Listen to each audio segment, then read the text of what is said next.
പട നയിച്ചവൻ നാട് നയിക്കട്ടെ. ഇതായിരുന്നു കേരളത്തിലെ നിയമസഭാ തെരഞ്ഞെടുപ്പ് കഴിഞ്ഞതിന് പിന്നാലെ UDFന്റെ മുദ്രമന്ത്രണം. കേരളത്തിന്റെ മുഖ്യമന്ത്രിയായി VD സതീശൻ മതി എന്നായിരുന്നു ആ മന്ത്രണത്തിന്റെ രത്ന ചുരുക്കം. അപ്രതീക്ഷിതമായി മുഖ്യമന്ത്രി സ്ഥാനത്തേക്ക് പരിഗണിക്കുന്നവരുടെ കൂട്ടത്തിലേക്ക് KC വേണുഗോപാലിന്റെ പേര് കൂടി കടന്നു വന്നത് മുതൽ അനിശ്ചിതത്വമായിരുന്നു. ഒടുവിൽ എല്ലാ സർപ്രൈസും പൊട്ടിച്ച് കോൺഗ്രസ് ഹൈക്കമാൻഡ് ആ ഒറ്റ പേരിൽ മുദ്രവെച്ചു. VD സതീശൻ കേരള മുഖ്യമന്ത്രിയാകും. സീനിയോറിറ്റിക്കും ഗ്രൂപ്പ് സമവാക്യങ്ങൾക്കും MLA-മാരുടെ ഭൂരിപക്ഷത്തിനുമെല്ലാം അപ്പുറം വലുത് ജനവികാരത്തിന് തന്നെയാണ് എന്ന് കോൺഗ്രസ് തിരിച്ചറിഞ്ഞ പ്രഖ്യാപനമായിരുന്നു അത്. അതികഠിനമായ 2 പരീക്ഷകളെ നേരിട്ട് വിജയിച്ച് VDS തന്നെ കേരളം നയിക്കും. പാർട്ടിക്കുള്ളിൽ നിന്ന് തുടങ്ങി തെരുവിലും സമൂഹത്തിലും വരെ എത്തിയ മുഖ്യമന്ത്രി പോരിന് ഒടുവിലാണ് VD സതീശൻ എന്ന പേര് കോൺഗ്രസ് ഹൈക്കമാൻഡ് തീരുമാനിച്ചത്. ആകെയുള്ള MLA-മാരിൽ 3-2 പേരുടെ ഭൂരിപക്ഷ പിന്തുണ KC വേണുഗോപാലിന് ഉണ്ടായിരുന്നിട്ടും സീനിയോറിറ്റിയിൽ മുൻപൻ രമേശ് ചെന്നിത്തല ആയിരുന്നിട്ടും അതിനെല്ലാം മുകളിൽ മാൻഡേറ്റ് തന്ന ജനങ്ങളുടെ അഭിലാഷവും വികാരവും തന്നെയാണ് എന്ന് AICC നേതൃത്വം അടിവരയിട്ട് വിലയിരുത്തി.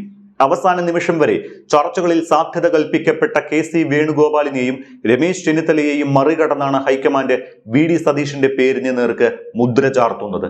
കേരളത്തിന്റെ മുഖ്യമന്ത്രി കസേര വരെയുള്ള പ്രയാണത്തിൽ 2 മത്സര പരീക്ഷകളാണ് VD സതീശന് നേരിടേണ്ടി വന്നത്. അതിലൊന്ന് അസംബ്ലി തെരഞ്ഞെടുപ്പായിരുന്നു, മറ്റൊന്ന് മുഖ്യമന്ത്രി സ്ഥാനത്തിനായുള്ള പാർട്ടിക്കുള്ളിലെ തെരഞ്ഞെടുപ്പും. കടുത്ത പോരാട്ടത്തിലൂടെ 2 നേരിട്ട് വിജയിച്ചാണ് സതീശൻ മുഖ്യമന്ത്രിയുടെ കസേരയിലേക്ക് കയറിയിരിക്കാൻ പോകുന്നത്.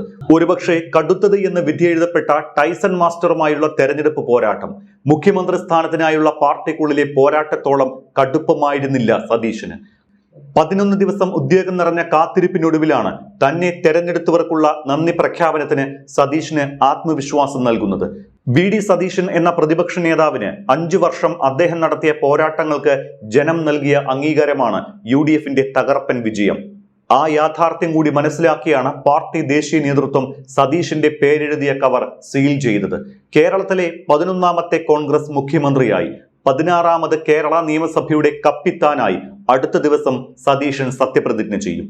ഈ തെരഞ്ഞെടുപ്പ് അക്ഷരാർത്ഥത്തിൽ VD സതീശന്റെ തെരഞ്ഞെടുപ്പായിരുന്നു. 100 സീറ്റ് നേടി UDFനെ അധികാരത്തിൽ തിരിച്ചെത്തിച്ചില്ല എങ്കിൽ താൻ രാഷ്ട്രീയ വനവാസത്തിന് പോകുമെന്ന് ചങ്കുറ്റത്തോടെയും ആത്മവിശ്വാസത്തോടെയും പ്രഖ്യാപിച്ചുകൊണ്ടായിരുന്നു നിയമസഭാ തെരഞ്ഞെടുപ്പിനെ സതീശൻ എതിരേറ്റത്. പിന്നീട് അതിനനുസരിച്ചുള്ള പ്രവർത്തനമായിരുന്നു. അതിനിടയ്ക്ക് 1 ഡസൻ മന്ത്രിമാർ തോൽക്കും എന്നുള്ള പ്രവചനം കേരളത്തിലെ UDF പ്രവർത്തകരെ വീണ്ടും ഉഷാറാക്കി. തന്റെ വാക്ക് പാലിക്കാൻ തെരഞ്ഞെടുപ്പ് യുദ്ധത്തിൽ തന്റെ ആവനാഴിയിലെ അസ്ത്രങ്ങളെല്ലാം എടുത്ത് പോരാടി. പടനായകനായി സതീശൻ മുന്നിൽ നിന്നു.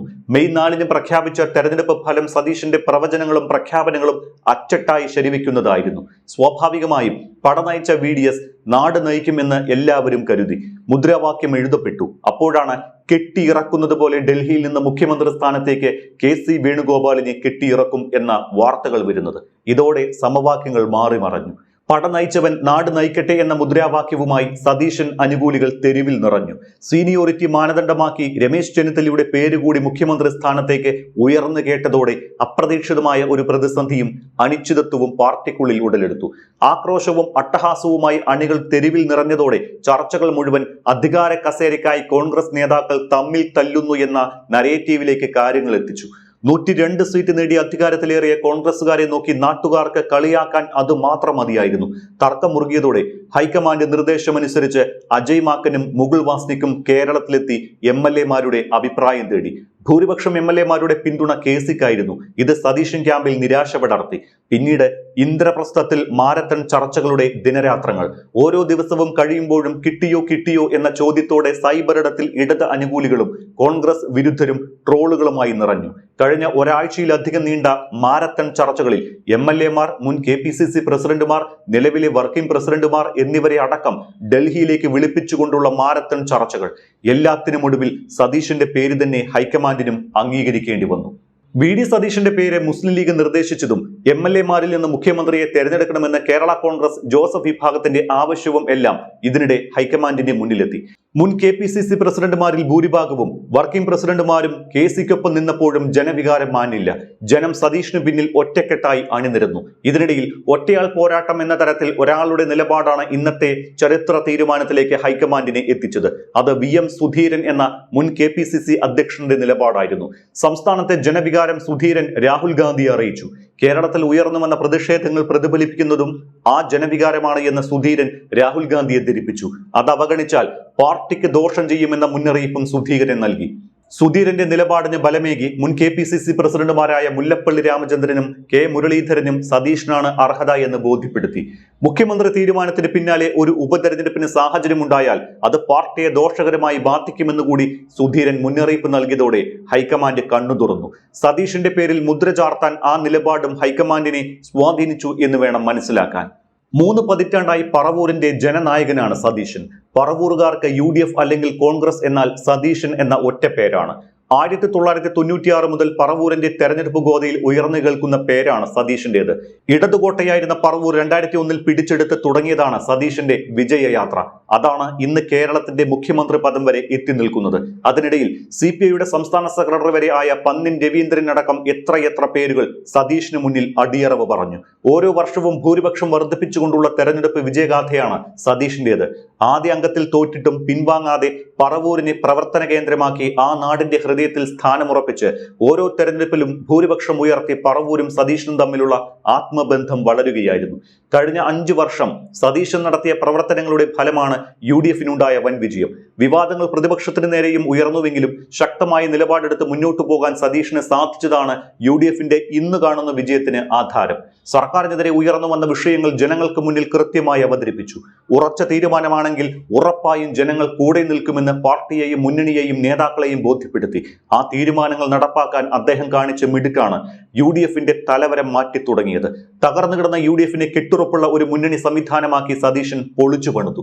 5 വർഷം പിണറായി വിജയനോടും ഇടതു മുന്നണിയോടും പോരടിച്ചു നേടിയ വിജയമാണ് ഇത്. സതീഷിന്റെ മാത്രം വിജയം എന്ന് പറഞ്ഞാൽ പോലും അതിശയോക്തിയാകില്ല. തകർച്ചയുടെ പടുകുഴിയിൽ നിന്ന് ടീം UDF എന്ന കിട്ടുറപ്പുള്ള സംവിധാനത്തിലേക്ക് സതീശൻ മുന്നണി എത്തിച്ചു. ഏറെ എതിർപ്പുകൾ സ്വന്തം പാർട്ടിക്ക് മുന്നണിക്കും ഉള്ളിൽ നിന്ന് തന്നെ നേരിട്ട് 2021 പ്രതിപക്ഷ നേതൃസ്ഥാനം ഏറ്റെടുത്തതു മുതൽ ഒരു തെരഞ്ഞെടുപ്പിലും UDF പരാജയപ്പെട്ടിട്ടില്ല എന്നുകൂടി ഓർക്കണം. അതും LDFിന്റെ കയ്യിലുണ്ടായിരുന്ന നിലമ്പൂർ അടക്കം തിരിച്ചുപിടിച്ച എണ്ണം പറഞ്ഞ വിജയങ്ങൾ.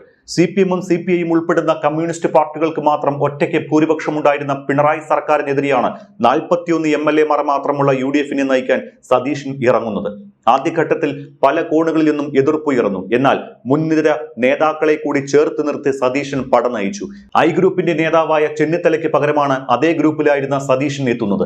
കോൺഗ്രസിലെ ഗ്രൂപ്പ് സമവാക്യങ്ങളെ മാറ്റിമറിച്ച സതീശന് ഗ്രൂപ്പിനതീതമായ യുവ നേതാക്കളുടെ പിന്തുണയും കിട്ടിയതോടെ പോരാട്ടം കുറെ കൂടി എളുപ്പമായി. ആവേശമായി 5 വർഷങ്ങൾക്കിപ്പുറം ഇടതുപക്ഷത്തിന്റെ പ്രതീക്ഷ തകർത്ത് തദ്ദേശത്തിൽ UDF അടിത്തറ ശക്തിപ്പെടുത്തിയപ്പോൾ തന്നെ മാറ്റം പ്രകടമായി. അവിടെ നിങ്ങോട്ട് അതിന്റെ ചുവട് പിടിച്ച് നിയമസഭാ തെരഞ്ഞെടുപ്പിനുള്ള നിലമൊരുക്കലായി.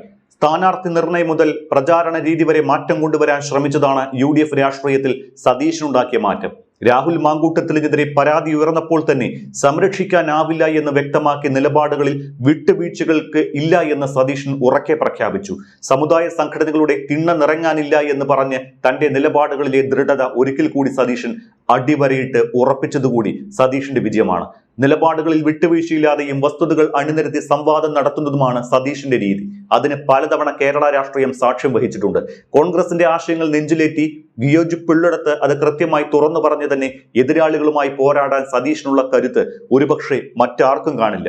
വിയോജിപ്പുകൾ തുറന്നു പറയുമ്പോൾ തന്നെ മുന്നണിയിലെ എല്ലാവരെയും ഒപ്പം നിർത്താനും എല്ലാ ഘടകകക്ഷികളെയും ഒരുമിച്ച് കൊണ്ടുപോകാനും VDS അസാധ്യമായ നേതൃപാടവം തന്നെ പുലർത്തി.